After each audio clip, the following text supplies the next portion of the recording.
Deitem-se por uns tempos e descansem, da inacabada marcha nossa, sem a qual nada seria este poema. Foram vidas difíceis de prever, mas que se libertaram do sistema, do opressor preconceito aptas a ver as épicas verdades da suprema humana variância do viver.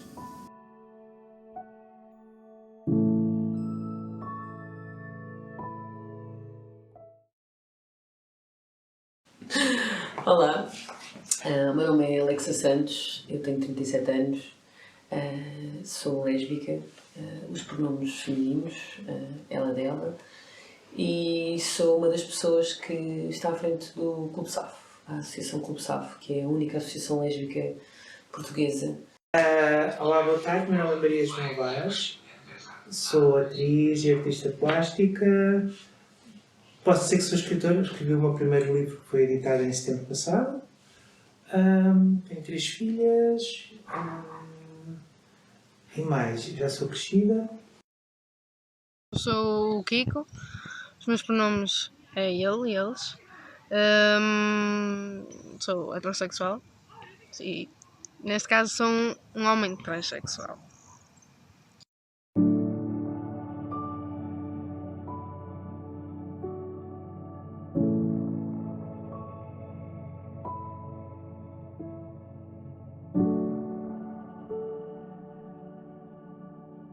Porém, outros valores radiosos brilham no nosso olhar, ambiciosos.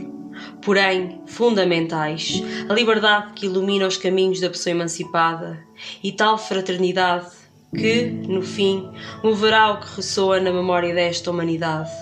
No ouvido a esta voz que sempre soa alta e sublime, tem ambiguidades tatuadas que tais futilidades sabem bem afastar. Porque a voz combate pelo significado e dignidade verdadeira. Aquela é que sempre abate o preconceito e outra velhidade. Na clandestinidade isto se bate não mais que na luz temos a vontade.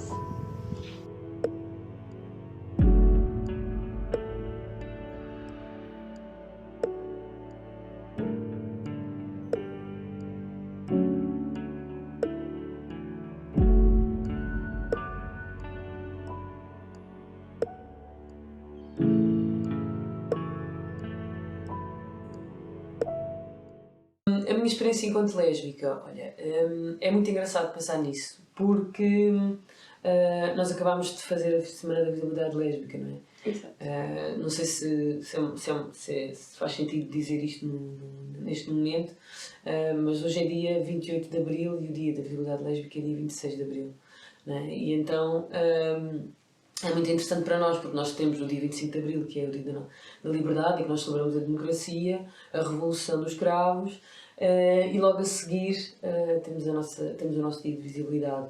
E o interessante acerca disso é pensar que, por exemplo, quando eu fiz o meu coming out, ou quando eu percebi que gostava de mulheres, primeiro já era mais velha. Ou seja, não tenho a experiência de toda a vida me disseram que eu era uma menina e rapaz, ou esta aqui.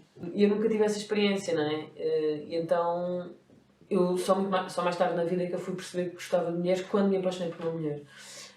E começo a olhar à minha volta e eu não tenho pessoas amigas que são lésbicas, não conheço lésbicas, não faço ideia de quem são as lésbicas, nunca tinha ouvido falar do Clube Safo, não fazia ideia de nada. E então para mim foi muito interessante. Eu já tinha 21 anos quando isto aconteceu e foi um processo em que primeiro há uma desconstrução do que é isto de ser lésbica, não é? Porque nós temos uma ideia muito específica do que é uma lésbica e eu não era isso.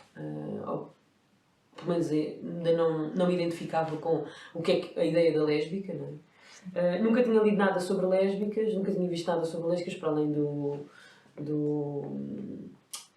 Sexualidade, que era o conteúdo mais próximo que a gente tinha de libertação sexual, vamos dizer assim. E então foi muito uma coisa de tentar descobrir e perceber o que é que era isto, não é? O que é que eu sentia e o que é que eu não sentia. E então foi mesmo a partir da Rede Exec que eu começo a conhecer outras pessoas que são lésbicas e que são LGBTQIA+, que eu começo a conhecer outras mulheres que também gostam de mulheres. Inscrevi-me na altura num fórum que era o Gaydar Girls, para conhecer outras mulheres também. Não havia apps, não havia Tinders, não havia Não vi nada de elas. ou haveria, já não sei, mas na altura não se usava muito. E então foi muito este processo. E ia percebendo e ir conhecendo outras mulheres. Claro que dei alguns beijos em algumas bocas que hoje em dia se calhar não daria, mas faz parte dos processos de aprendizagem. Mas principalmente desta coisa de como é que nós ultrapassamos a heterossexualidade compulsória, não é? Esta ideia de que todas nós temos que ser heterossexuais e temos que entrar aqui numa ideia do que é uma lésbica, este quadradinho, ou do que é uma mulher, não é? Porque as lésbicas não são mulheres, não é? As lésbicas são lésbicas, não são mulheres, porque elas não são femininas, não sei o quê. Então há aqui uma construção identitária muito específica.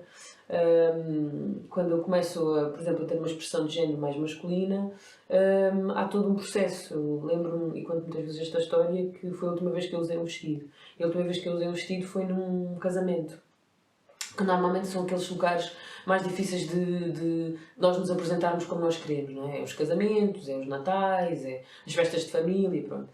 E então foi num casamento, e eu lembro muito bem porque eu estava com um vestido mini saia, eu já estava no Reino Unido a fazer o meu mestrado, e já andava no Reino Unido de gravata e de papillon. E depois aqui em Portugal eu ainda tinha alguma dificuldade em fazer isso, especialmente neste tipo de festas.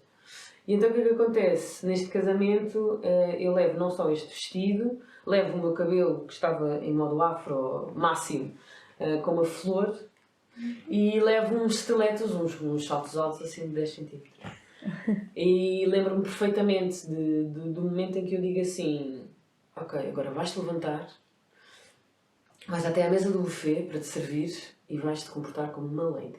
Tipo, isto aqui assim com um processo mesmo mental. E eu faço isto, ou seja, eu levanto-me, caminho, né, com toda a confiança feminina do mundo, agarro no meu prato, volto e percebo-me quase que como uma drag queen, não é? A imitar um género, não é? E a exagerar até um bocadinho este processo de feminilidade. E então começo a perceber que, ok, não é mesmo isto que eu quero, isto é tudo performance. E há outras formas de me apresentar e outras formas de estar. Então, a partir daqui, por exemplo, nesse Natal, no Natal desse ano, eu levo um papillon para a ceia de Natal. E a minha família está a sentir um bocado tipo, um laço. O meu pai vira-se e diz-me assim: ah, tens um laço, não sei o quê. O meu primo, nós sempre tivemos uma relação muito boa, diz-me: olha, isso é um laço, mas és tu que atas o laço. Entretanto, estamos à mesa do Natal a tirar o laço, a pôr o laço, a atar o laço, a ver como é que se ata. E há toda uma conversa sobre isso, não é? E o meu primo diz-me: pai, há muitos anos que eu não te via tão feliz. E então eu acho que é um bocadinho isso. Há uma sociedade que nos diz que nós não podemos ser quem nós somos. Há uma família que muitas vezes nos quer ver num lugar que elas imaginaram para nós. Mas aquilo que eu tenho percebido enquanto lésbica é, primeiro, quanto mais eu conheço pessoas da minha comunidade, mais forte eu me torno, no sentido em que mais eu percebo que não tenho que sucumbir a estes dogmas, estas normas. E a segunda é que quanto mais eu sou eu mesma, mais feliz eu me torno. E isso é uma coisa que ninguém pode pagar. Mesmo que as relações ao longo do tempo se afastem, que as pessoas não aceitem, que exista violência, que existam microagressões, porque elas acontecem sempre, especialmente em contextos em que as pessoas não estão muito habituadas ou que não existem pessoas queer e LGBTQIA+. E então, mas há eu costumo dizer muitas vezes que é aquela coisa do quando alguém me pergunta assim, mas o quê? E eu visto o meu casaco de professora académica e não sei o quê e explico tipo A por mais B, como é que não é, e é muito giro porque as pessoas depois também percebem e nós, quanto mais falamos de nós, mais nos vamos empoderando e eu acho que isso é super importante. Portanto, é isso. Foi um processo, é um processo, o coming out continua, independentemente da minha estrutura, do meu cabelo curto, das minhas roupas, ainda sou abordada por homens, ainda sou assediada e, portanto, é muito este processo também de não querer ser um objeto de desejo para homens, cis, hetero, em específico brancos, mas não só, todos eles, e que possa efetivamente ser lida como uma mulher que gosta de mulheres, como uma pessoa queer que gosta de pessoas queer, e que efetivamente não corresponde àquilo que são os padrões. Né? Então isso é muito fixe. Então, eu acho que é difícil definir a sexualidade tal como é difícil definir quase tudo, se formos a ver, que diga respeito à sexualidade, porque é um espectro. Foi isso que eu aprendi. Que, no geral, a sexualidade caracteriza-se pela falta de atração sexual ou por uma grande lacuna nesse sentido, lacuna entre muitas aspas, mas no sentido geral é não sentir atração sexual por outras pessoas ou sentir, mas com uma pequena percentagem, digamos assim. E no geral é assim é assim que eu me identifico como assexual. É difícil, eu acho que é interessante porque é difícil, acho que no geral quando nós pensamos em heterossexualidade, em pessoas bissexuais, em pessoas não binárias, nós pensamos muito na ideia, por exemplo, da bissexualidade. Se formos a falar, pensamos, eu gosto de 2 géneros, ou sinto atração sexual por 2 géneros. No meu caso, como é que eu vou explicar a alguém, ou como é que eu vou perceber que não sinto? É explicar a alguém que nunca teve um carro, como é que eu ia dizer? É quase explicar aquilo que não se tem. Como é que eu sei? Como é que eu vou definir-me como algo que eu não tenho e não como algo que eu deveria ter? Porque quando sentimos atração sexual, eu suponho que sabemos isso e podemos dizer eu sinto pelos 2 ou sinto por um em específico. Agora, dizer eu não sinto, como é que eu sei? E essa foi a questão que me assombrou durante muitos anos. Como é que eu sei que não sinto atração sexual? Ou como é que eu sei que não sinto isto? E então, essencialmente, nós temos aquelas paixonetas quando somos crianças, mas no secundário realmente vem aquelas paixões maiores, o primeiro amor, ou quer que seja, e aí começou realmente a haver alguns sinais, que era, eu sentia atração, digamos assim, especificamente era mais intelectual, ou seja, eu gostava da maneira como uma pessoa me tratava, eu gostava da química que eu tinha com ela, mas depois havia qualquer coisa que me afastava dessa pessoa. E muitas vezes era a ideia do contacto físico, era a ideia de passar para algo mais, era pensar, agora vai chegar àquela altura em que eu tenho que ou beijar alguém, ou tenho que estar muito próximo a nível físico, e isso causava-me pânico.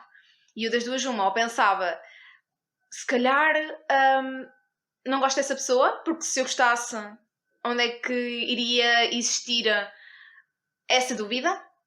Se eu gosto daquela pessoa, não há dúvidas, eu vou querer beijá-la, vou querer estar com ela, e surgia essa dúvida, e depois pessoas que eu realmente tinha quase a certeza, pá, eu gosto desta pessoa, esta pessoa faz-me sentir bem, mas não há mais, não dá. E durante o secundário eu fui fugindo sempre a essas hipóteses de poder gostar de um rapaz, neste caso, e depois, quando chegava a altura da aproximação, não. Recuamos e voltamos para trás. E obviamente que depois chega a uma certa altura em que as pessoas, então, mas porquê que não queres namorar com esta pessoa? Porquê que se gostas dela ou gostas dela? E depois eu nunca sabia dizer, eu gosto dela, não gosto dela, porque se eu gostar, porquê que eu não quero avançar? Não é? E quando eu cheguei à faculdade, eu tive a oportunidade de ter o meu primeiro namoro. E aquilo que eu pensei quando comecei a namorar foi, eu tenho que me atirar de cabeça, porque se calhar o problema que eu tenho não é não gostar da pessoa. Se calhar o problema que eu tenho é que eu nunca tive experiência, e a partir do momento em que eu nunca tive experiência, vou sentir-me muito mais insegura quando tiveres. E quanto mais eu adiar isso, quanto mais esta ansiedade me perturbar enquanto eu não tiveres, mais vale arriscar. Pronto, siga, e foi isso que aconteceu. Eu sentia-me bem com a pessoa com quem comecei a namorar, até que, ou seja, eu sentia muito bem na altura do chamado flirt, a ideia das conversas, etc.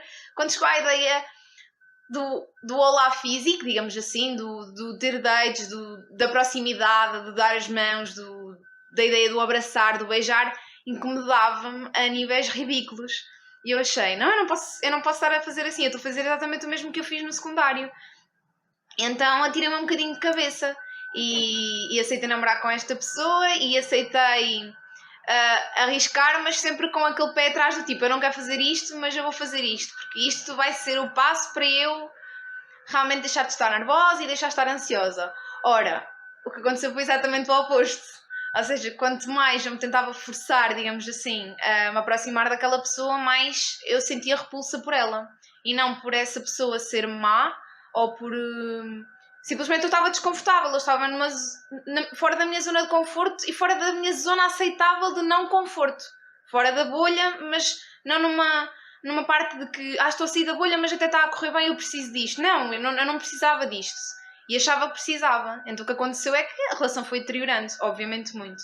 Ao ponto de, por exemplo, dizer que no meu primeiro beijo eu tive um ataque de ansiedade durante quase 2 dias. Ou seja, foi numa noite, e o facto de eu mal conseguir dormir, de eu tomar banho no dia seguinte e estar com níveis astronómicos ali de ansiedade, de tremer as mãos, de não conseguir pensar. E depois eu pensava, será que é porque aquela pessoa se calhar teve mais experiência e pode-me estar a julgar o que é que ela está a pensar de mim? Mas era especificamente não só por isso, mas também porque eu não queria aquilo. E quanto mais isso avançou, quanto mais essa pessoa, a partir do pressuposto que a partir do momento em que tu começas a namorar, tu vais dar beijinhos e vais dar isto e aquilo, menos eu queria aquilo. Ou seja, quanto mais havia o pressuposto de que está tudo a correr bem para ele, menos havia essa confiança em mim. E obviamente que depois eu também não sabia lidar da melhor maneira, e a relação foi-se deteriorando a um nível grande, ao ponto de depois, passado uns meses, a relação ter acabado e eu não ter conseguido explicar, se calhar da forma mais adequada, o porquê de eu estar a acabar com aquela pessoa. Não era porque não gostava dela, ou porque não... ou porque era uma má pessoa, ou porque simplesmente não me atraía, simplesmente não... Eu não me sentia bem assim, naquele estilo de relação heteronormativa. E no geral foi esse o caminho. E a partir daí tive uma amiga muito especial que me ajudou, não só na fase final da minha relação, mas depois em descobrir o porquê disto me estar a acontecer, porquê destas experiências serem tão falhadas, e nesta última mais ainda, quase me causar uma repulsa a nível físico de qualquer homem. E perceber o que é que se passa de errado comigo, porque alguma coisa não está bem. Se já não estava bem, se eu já não sentia que estava bem no secundário, então na universidade há um ponto ridículo.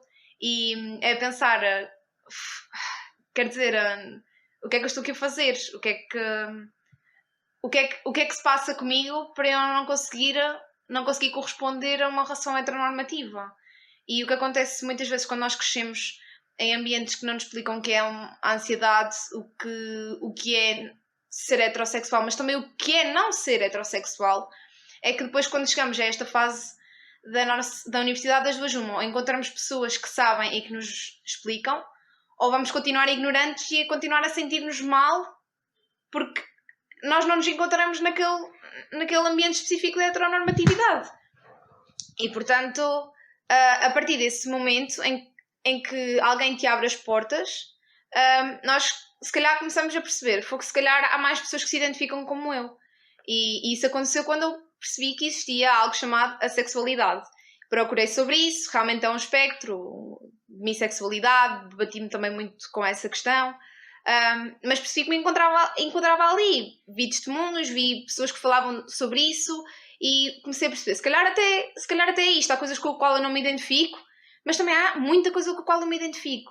E a partir daí foi muito mais fácil. A partir do momento em que eu acabei essa relação e comecei a perceber, eu não queria isto porque não me sentia atraída, eu não queria isto porque não sinto falta, porque não sinto necessidade de... A partir desse momento foi muito mais fácil explicar o porquê da minha relação anterior ter falhado. E, portanto, também foi mais fácil eu sentir-me confortável na minha pele. Por um lado, quando comecei a ter esta ideia de que era assexual, houve muita insegurança de que eu nunca vou arranjar ninguém, porque não há ninguém que queira adaptar-se, digamos assim, a ter um parceiro, uma parceira que seja assexual, especialmente... Primeiro seria uma sorte encontrar alguém que tinha exatamente a mesma orientação sexual do que eu. E depois seria muito difícil, mais ainda, encontrar alguém que se calhar até não tinha, que se calhar até era, por exemplo, heterossexual, e fazer com que essa pessoa estivesse disposta a aceitar os meus limites, que estavam muito abaixo dessa pessoa. Portanto, durante um tempo, após a descoberta, houve realmente essa ideia de que, se calhar, vou estar sozinha no mundo. Mas depois encontrei outra pessoa que realmente esteve disposta a aceitar-me como eu sou E obviamente quando se entra numa outra relação e quando já é esta base anterior, porque essa pessoa já era minha amiga e foi minha amiga ao longo do meu tempo de descoberta, o que é muito interessante, porque dá um conforto extra, nós não temos que apresentar aquilo, porque ela acompanhamos-nos nesta descoberta e acho que também é bom para esse outro, porque ele também vai começando a perceber as inseguranças que nós tivemos ao longo do tempo da nossa descoberta. E portanto é muito mais fácil em termos recíprocos de nos entendermos. Mas há sempre no início, e isso aconteceu-me, a insegurança de esta pessoa está a abdicar de coisas que provavelmente gostaria de ter, mas até que ponto? Até que ponto é que esta pessoa está possivelmente a abdicar de um beijo, de uma coisa tão simples como um beijo, como algo mais sexual, que eu não estava disposta a dar, porque eu defini os meus limites como não há para mim a necessidade de interação física.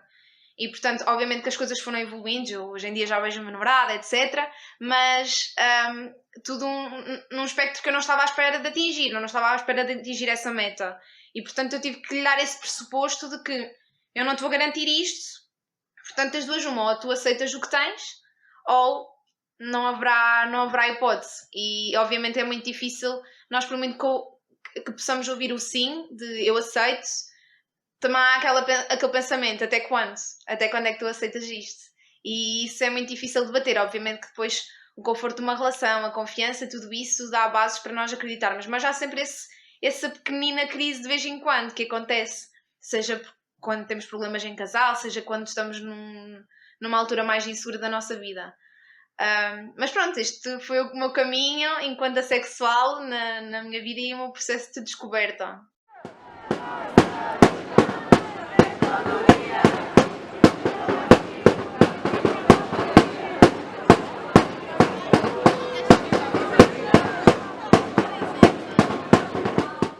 Eu sou uma pessoa meio trans que fez o coming out para o universo monetário na vida.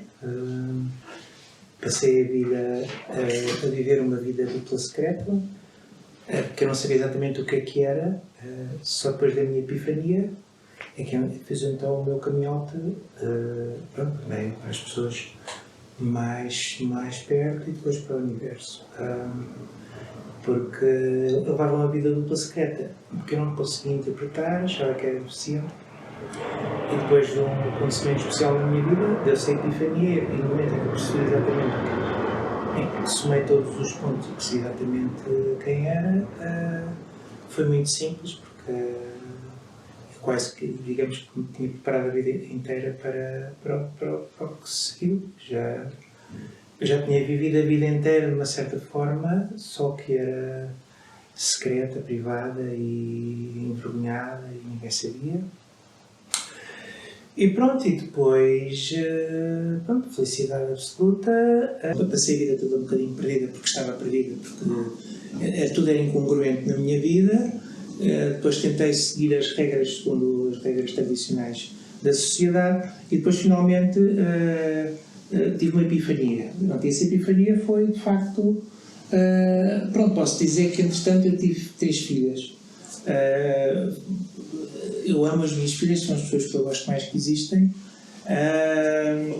Eu tê-las ia sempre, em qualquer circunstância, porque eu adoro ser mãe, sempre quis ser mãe e fui mãe das minhas filhas. E, portanto, de uma maneira ou de outra, teria as minhas filhas, elas ficam testadas quando eu digo isto, porque não seriam exatamente as mesmas pessoas, mas seriam.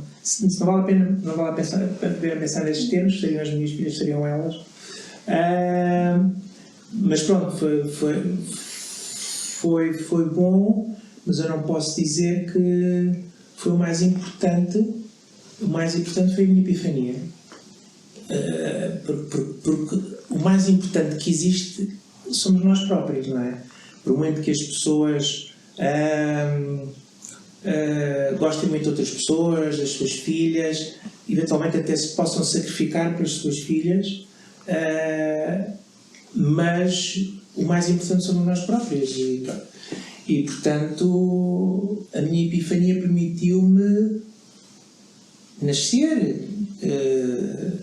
Eu não digo renascer, não sei bem qual é a expressão, já não sei o que é que escrevi no livro, mas é todo um misto de renascer, nascer, porque eu já tinha vivido praticamente. A Maria João viveu sempre, mas era de uma maneira que eu não a permiti desenvolver-se em plenitude. Pronto, que eu achei que estava errado. E, portanto, eu vivi sempre a meio, quer dizer, quer de um lado, quer do outro, foi sempre uma pessoa incongruente e híbrida, e finalmente estou completa agora e estou em crescimento e desenvolvimento. E provavelmente daqui a uns tempos eu vou arrepender-me de tudo o que disse aqui, porque às vezes acontece, porque as pessoas geralmente têm a vida inteira para se desenvolver e se arrepender do que fizeram, fazer as suas experiências, as suas asneiras, e eu estou a fazer tudo agora. E, portanto, com tudo o que isso acarreta, porque, entretanto, eu já me desenvolvi noutras coisas e, portanto, fica tudo... É uma grande confusão, uma grande incongruência. Eu nasci e cresci como uma pessoa saudável, só que a partir mais ou menos de quando comecei a escola, não entrei no infantário nem assim, aí começou a minha ansiedade social. Tive bastante dificuldade e tal, mas houve uma coisa que sempre me mexia na cabeça, era que eu sempre me identificava como um rapaz. Eu vestia como um rapaz, cabelo, pronto, nem tanto, mas, por exemplo, eu cresci junto com o meu primo, somos mais ou menos da mesma idade, e eu cresci a querer ser como ele. Eu via-me como um rapaz. Enfim, eu a certa altura comecei a perceber que já não me identificava tanto com o género feminino, então eu pensava, será que sou não binário? Não me identifico nem com um nem com o outro. Mas depois apercebi-me, depois de tanto pensar e tudo mais, apercebi-me que identifico muito mais com o género masculino. E pronto, falei com os meus amigos, opá, tudo bem, perguntaram-me como é que queria ser tratado, se havia algum tipo de nome. E depois houve uma certa altura, antes de começar mais ou menos o processo, eu estava tipo, eu tenho que falar com os meus pais, não posso esconder isto. Então foi mesmo um dia, acordei, chamei o meu pai ao meu quarto e disse assim, olha, tenho uma coisa para te contar, uma coisa séria. E ele sentou-se na minha cama e eu quero trocar de sexo. E ele ficou tipo, do nada, sabes que eu te apoio, não sei o que aquelas, que eu não me acredito muito, conhecendo comigo, conheço o meu pai. Eu apoio-te muito, sabes que isso é um bocado difícil. A minha mãe achava que eu estava a brincar, mas acho que eu evito falar um bocadinho sobre isso com eles, tanto que eu vou começar a terapia hormonal brevemente e estou a evitar um bocado falar com eles. Com a minha família já não se passou grande coisa, porque eu só contei a uma pessoa, foi à minha mãe. E contei apenas por descargo de consciência, algo só... Eu e a minha mãe não somos de contar assim coisas muito pessoais uma à outra. Somos mais de gestos do que propriamente contar segredinhos ou assim questões muito íntimas de uma da outra, mas eu contei-lhe assim de uma forma muito geral. Olha, só não sinto atração pelos meninos, não sei o quê, não sei o que mais, continuo a gostar deles, mas não há aquela vontade de dar aos beijinhos ou assim. E realmente ela compreendeu, mas acho que ela passou-lhe assim um bocadinho ao lado, do género, não faz diferença nenhuma, ao fim e ao cabo, continua a ser a filha dela, continua a ser a mesma pessoa, simplesmente na minha relação pessoal, isso vai fazer diferença a mim, não é a ela, portanto não houve aí grande problema. Obviamente às outras pessoas não contei porque senti que não havia necessidade disso, ter que explicar novamente, até porque não faz diferença.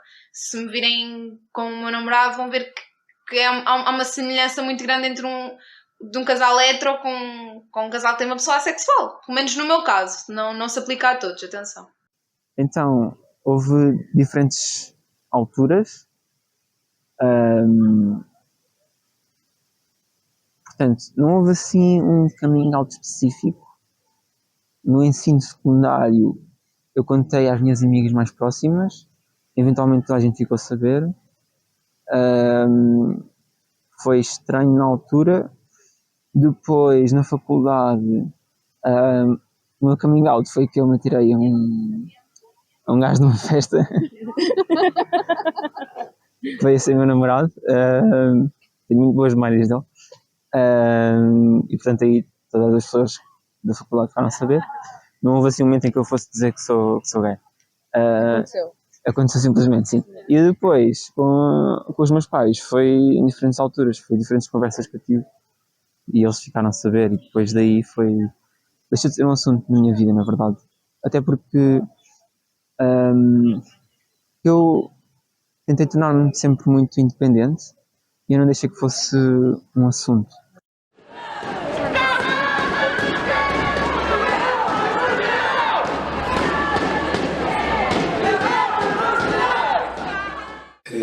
A Amplos, que é a Associação de Mães e Pais pela Liberdade de Orientação Sexual e Identidade de Género, foi criada em 2009 por uma mãe e um pai, pela Margarida e pelo Paulo, em que a filha lhes anunciou que era lésbica. E eles sentiram necessidade de poder falar com outras famílias que tivessem jovens e crianças com diversidade. E viram que não existia em Portugal. E então decidiram criar a associação, a Amplos. Ou seja, vamos fazer 15 anos este ano. Sim, pronto, e o objetivo da Amplos é exatamente os pais, a ajuda entre pares, entre pais e mães, não é? Poderem falar destes assuntos, quando os seus filhos fazem o coming out, seja por causa da orientação sexual ou identidade de género, e o que fazemos é isto, ajudamos uns aos outros, e temos também apoio psicológico, temos os nossos guias também. Também fazemos um trabalho a nível da sociedade, a nível político também, tentamos que as leis se vão adequando e vão melhorando para as pessoas LGBT, e pronto, é este basicamente o nosso trabalho. A partir do momento em que eu tive a minha epifania, eu sabia exatamente o que é que tinha de procurar. Pronto, e então fui para a internet, procurei, devorei tudo. Em Portugal não encontrei coisas que me satisfizessem. Eu não sei se a Amplos Diversidade já existia, mas descobri umas coisas em Portugal, pelo contrário, eu fiquei muito mal impressionado e achei muito miserabilismo, era tudo negro, era tudo feio, era tudo mau. E depois fui a associações canadianas, americanas. Eles tinham uns folhetozinhos que diziam que eram orientadores do género: tenho uma pessoa trans na minha família, como é que eu hei de não sei quê, como é que eu hei de abordar esse tema? Ou eu sou trans, como é que como fazer o coming out com os amigos, sociedade, profissionais, família, não sei quê. E eu fiz download desses folhetos e pronto, isso foi a primeira parte. E pronto, e percebi o que é que era preciso fazer para fazeres um bom coming out. A coisa mais importante de todas é estares preparado a responder a perguntas, porque isso é o que as pessoas vão fazer. As pessoas gostam de ti e vão-te fazer perguntas. E tu tens de estar segura sobre tudo em relação a ti e à tua condição e à tua expressão, que é para as pessoas se sentirem confiantes e perceberem que aquilo que tu queres está certo e que pronto, e não estás perdida, pronto, e para elas também se sentirem descontraídas. E portanto, pronto, quando cheguei à altura, pronto, eu tenho 3 filhas, disse a cada uma delas individualmente, e depois disse ao meu irmão mais novo também, e depois esperei, estou na primavera de 2019, e depois no outono disse, eu queria até que fosse mais tarde, mas por uma circunstância fui obrigada a dizer mais cedo à minha mãe, no outono de 2019. E à minha irmã nessa altura, tinha que ser ao mesmo tempo, porque elas são um bocadinho nervosas. Pronto, e qualquer destas pessoas a quem eu contei, eu enviei-lhes por e-mail o folheto, para eles lerem aquilo. E pronto, depois uma coisa que eu lhes disse, e que está no folheto também, é uma coisa que é assim, as pessoas, eu tive a sorte ou não tive a sorte, eu acho que as minhas filhas, pronto, eu eduquei de uma forma a serem inclusivas e justas, etc. Mas eu disse-lhes que toda a minha mãe, a minha irmã, meus irmãos, meu irmão tentou dissuadir, mas as outras pessoas disseram se eu estava tranquilo, se era o que eu queria, então que me apoiavam 100%.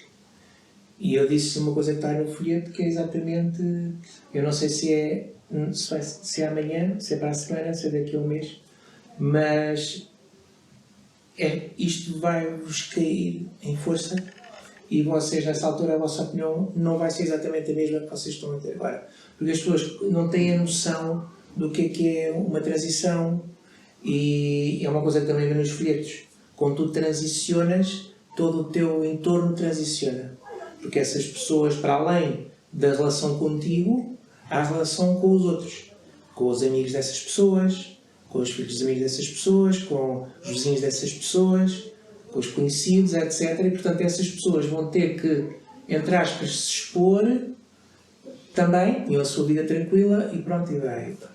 E, portanto, e de facto isso eventualmente causa stress. E passado umas semanas, ou já não lembro quanto tempo é que foi, as pessoas ficaram muito nervosas porque não têm a noção do tempo. Achavam que é uma coisa passageira, ou não sabem quais são as implicações que a coisa tem. Mas pronto, tudo é ultrapassável. Eu tenho um filho trans, que tem 24 anos, e na altura que ele fez o coming out ele tinha 15 para 16. Eu procurei ajuda na ILGA e foi a ILGA que depois me encaminhou para a Amplos. Disse que se calhar eu também ia precisar conversar com alguém, e foi assim que eu descobri a Amplos. Depois comecei a fazer trabalho voluntarial, e estou até hoje, pronto, vejam, já foi há 8 anos. Ok, já há muito tempo. Como é que eu vim parar a Amplos? Sim. Eu tenho um filho trans, neste momento tem 19 anos. Ele tinha 15 anos quando veio falar comigo, uma meia-noite, veio falar comigo e ficámos ali naquele intervalo que ele não sabia o que havia de dizer. E eu perguntei-lhe se ele era uma lésbica ou se era um rapaz. Ele disse: eu sou um rapaz. Pronto, e a partir daí nós estivemos a conversar um bocado. Conversámos um bocado, mas o caso dele tem uma pequena diferença, porque ele com 4, 5 anos tinha vindo ter já comigo com a mãe e dizia que faltava uma coisinha para ser um rapaz. E nós nunca questionámos isso. Não incentivámos nem questionámos. Estamos a falar de uma altura em que eu não tinha informação quase nenhuma, a mãe provavelmente também não teria, mas nunca pusemos nenhuma questão. E ele depois esteve fechado durante este tempo todo até se conseguir conhecer e ter essa liberdade. Como é que eu vim parar aqui? Por isso foi em 2019, vim parar aqui porque a mãe do meu filho achou que eu precisava de ajuda. Eu não precisava de ajuda, na realidade eu senti-me confortável sempre desde o início com o meu filho. Só que vim parar a Amplos ajudou-me nestas partes burocráticas que eu não sabia, e eu achei que, pronto, queria também fazer alguma coisa, e fui ficando. Não foi tão fácil como foi para o António, mas também não foi muito difícil para mim. Primeiro porque a minha filha mais velha tinha um amigo trans. Pronto, eu tinha, e eu por mim própria também tinha conhecimento do que era uma pessoa trans, não tão profundamente como tenho hoje, não é? Mas tinha conhecimento e nunca tive qualquer tipo de preconceito. Eu acho que isto também tem um bocadinho a ver com a forma como nós somos e como nós vemos o mundo, não é? E se calhar este caminho é mais fácil ou mais difícil consoante a forma como a gente encara o mundo. Eu nunca tive realmente preconceito relativamente a isso. Como é que o meu filho começou, tipo, sei lá, uma semana antes, ele pediu-me para ver a Rapariga da Dinamarca, não sei se vocês já viram esse filme. Já. Sim. E eu, no fim, ele tinha-me dito, sei lá, uns tempos antes que era lésbica. E ele depois acabou o filme e perguntei-lhe: tu não és trans? Pois não.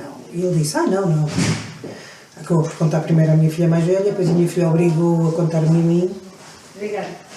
A minha questão foi, quando eu percebi que ele era uma pessoa trans, foi que era algo que me ultrapassava, que aquilo não ia lá só a gente a conversar, portanto eu ia ter que procurar ajuda, porque sabia que era um assunto totalmente diferente.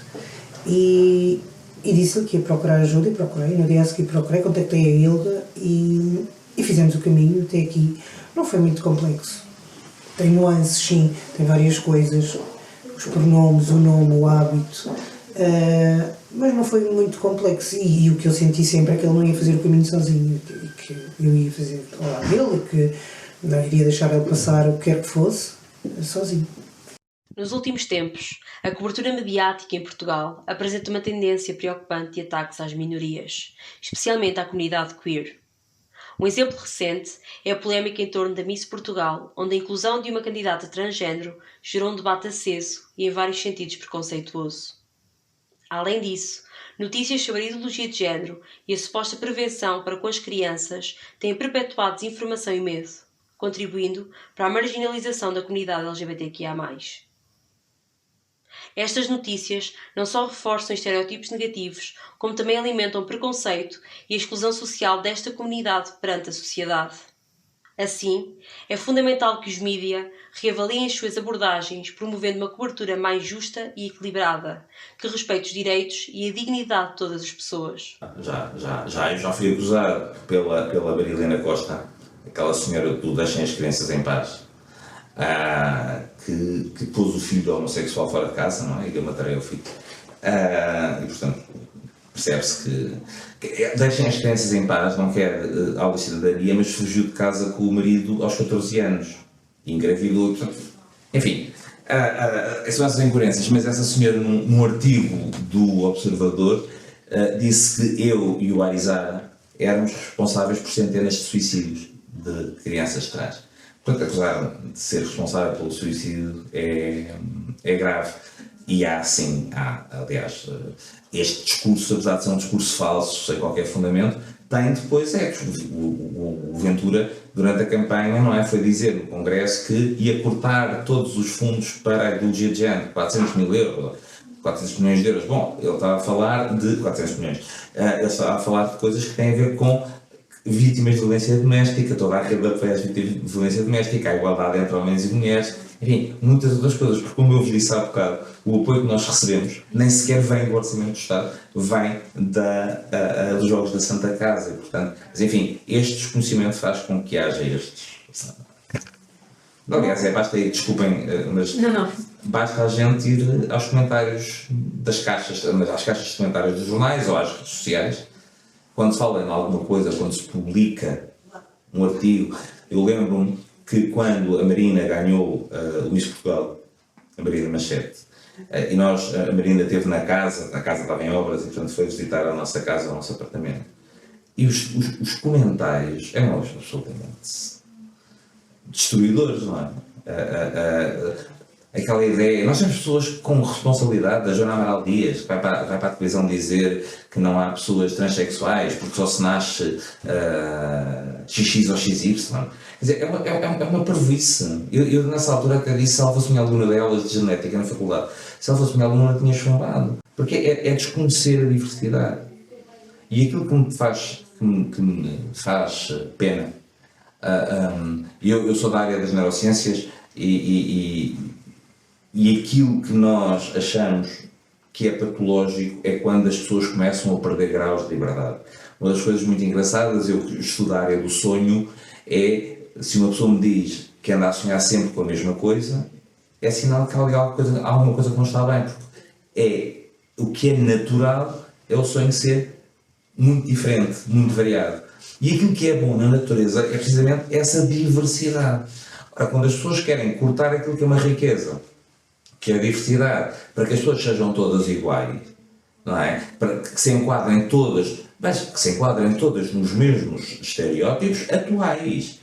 Porque é assim, se eu agora me quisesse enquadrar no estereótipo do que era um homem na corte francesa de Luís XIV, eu andava de salto alto, todo maquilhado, e as pessoas na rua diziam, olha o paneleiro, não é? Ou a drag queen, ou travesti. Mas eu estava a ser homem há século XVIII. E portanto as pessoas não percebem que estes estereótipos que têm são estereótipos que têm a ver com a realidade em cada época e em cada região. Há muitos países na área do Pacífico que usam saias os homens. As tropas, os exércitos, as polícias usam saias.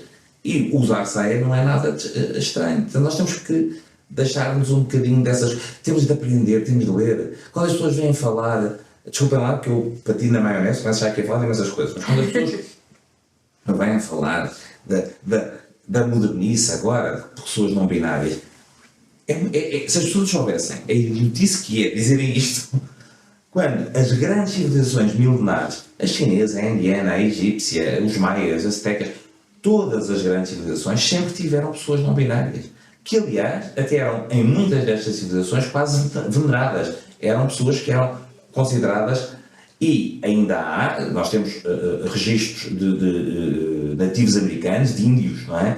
Two-Spirit, ainda há fotografias que depois tiveram que ser, lá está, enfiados nas caixinhas binárias que os colonizadores, principalmente a Igreja, impôs, mas felizmente ainda há uma série de sítios, especialmente também na área do Pacífico, em que estas pessoas existem.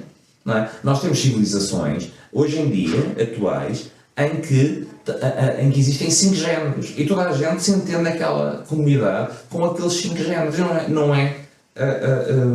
Não é previsto para ninguém. Se as pessoas lessem relatos daquilo que os descobridores, por exemplo, encontraram quando encontraram, não é? Não descobriram, estavam lá, mas encontraram outras civilizações. As pessoas andavam nuas, não tinham pudor, não é? As zonas genitais eram tão ou mais naturais que o nariz que a boca. Portanto, as pessoas andavam nuas, não tinham pudor. O pudor foi trazido de fora.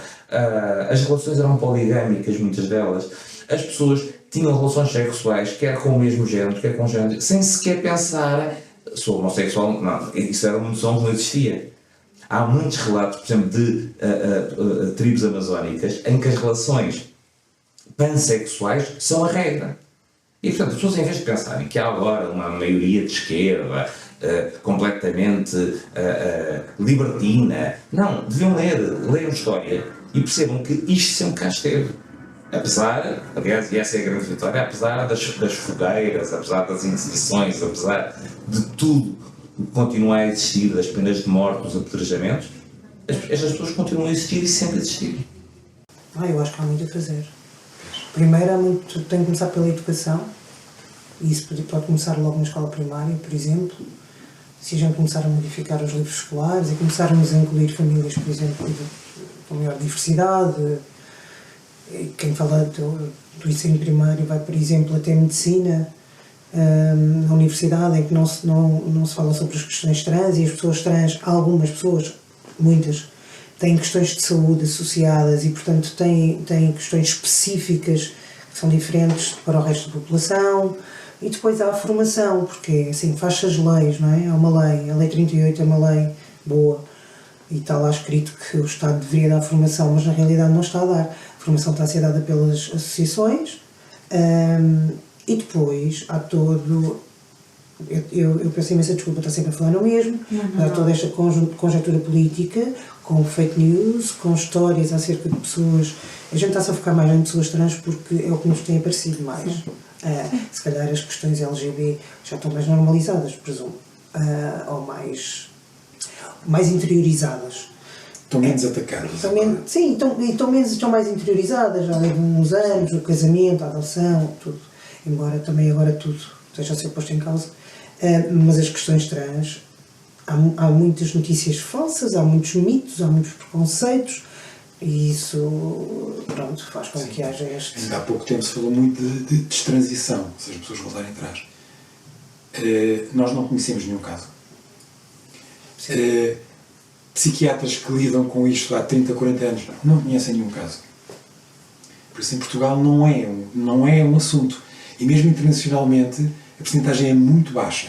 E dessa percentagem, se nós formos perceber porque é que as pessoas tiveram arrependimento, não é por causa da sua identidade de género. Tem a ver porque a sociedade começou ainda a martirizá-los mais depois da sua transição. Ou seja, há aqui muitas coisas a ver, não é aquilo que põem. Voltando aqui um bocadinho atrás, o que nós queremos é que a sociedade respeite as pessoas e não aceite. Ninguém tem que ser aceito. Nós somos pessoas. E sempre ser respeitados tal como somos. E esse é um problema da sociedade. A sociedade não respeita. Há uma rapariga que estava em medicina e ela dizia: então, mas eu sou contra dar hormonas às crianças. Eu disse: mas ninguém dá hormonas às crianças. Ninguém dá hormonas. Quando muito, na adolescência, pode-se dar bloqueadores, mas é tudo reversível, não há problema nenhum. Pronto, se houver uma dúvida, depois se confirmar. Então, e nem todas as pessoas trans querem tomar bloqueadores ou hormonas. É uma pequena faixa das pessoas trans que querem fazer tratamento hormonal. E, portanto, tem outras implicações. E, portanto, é uma pequena percentagem. O que interessa é que os pais, desde as crianças que são pequenas, estarem abertas e tentar perceber o que é que se passa com aquela criança, perceber e orientar, e se a pessoa tem algum problema de interpretação, recorre à ajuda qualificada que existe. Pronto. E depois, se percebe que há determinado percurso que está a ser implantado pela criança, as pessoas orientam e tentam ajudar o melhor possível com os instrumentos que existem na atualidade. E se eu falei na adolescência, que a pessoa já é crescidinha, pode tomar bloqueadores de puberdade que vão facilitar em muito a sua vida futura. Depois, se confirmar, então faz-se, tomam hormonas e eventualmente, se quiser, poderão fazer cirurgias, se for o caso disso, que também não é uma coisa fechada e não é obrigatória. Cada pessoa é uma pessoa e cada pessoa sente ou não disforia com determinada parte do seu corpo. Portanto, isto não é uniforme.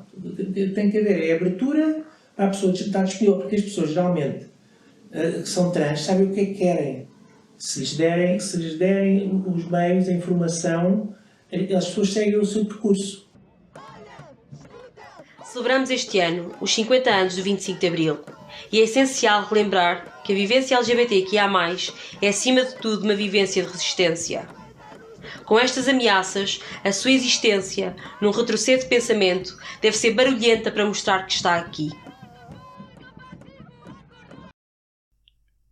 Num mundo hipotético, onde pudesse escolher a sua orientação sexual ou identidade, escolheria ser cis-hétero ou ter a identidade que hoje tem? Eu acho que estou bem como sou. O facto de, se calhar, ter, imagina, nascido um homem ou ser uma mulher cisgénero, um homem cisgénero, acho que não ia ser igual. Acho que as pessoas transgénero e também não binárias passam por fases de muito conhecimento, muito autoconhecimento. E acho que eu não mudaria isso. É uma coisa que leva bastante tempo, mas que se aprende muito com isso também. Eu escolhi ser gay. Sem hesitação nenhuma, tipo, eu adoro gajos, sim. Adoro.